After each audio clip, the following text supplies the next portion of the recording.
Look at my hair. New style. Yun. Bago na naman tayong pa-order today. Awan ng Diyos. Mula kagabi hanggang ngayon, napakarami natin pa-order. Mga silog. Ito, pansit. Silog meals. Yan, marami tayong pa-order. Ngayon, nag-prepare ako ng saucy pansit canton. Pwede pa-deliver natin ito siya.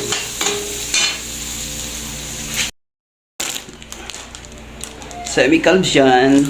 Oh. Ano ba natin ito? Pulo na siya. May tinta na yan. Ilagay na natin ang ating canton. Kasi kailangan natin lutuin yung kanten. Yung canton pala. Kailangan muna natin lutuin yung canton bago natin lagyan ng slurry. Okay lang yan. Maraming tubig kasi magiging sauce na siya. Later on. Yan. Luto na yung ating slurry. Lagyan natin ng salt. Pampalapot. Tansyado ko na lahat ng sukat niyan. Kasi lagi-lagi ko naman ito ginagawa.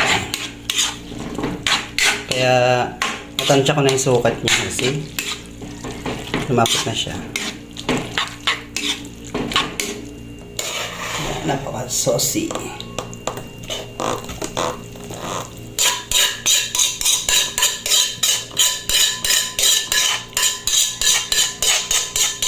Ito yung bestseller ko, guys. Ang aking saucy pancit canton. Napaka bestseller nito. At syempre ang ating overload toppings.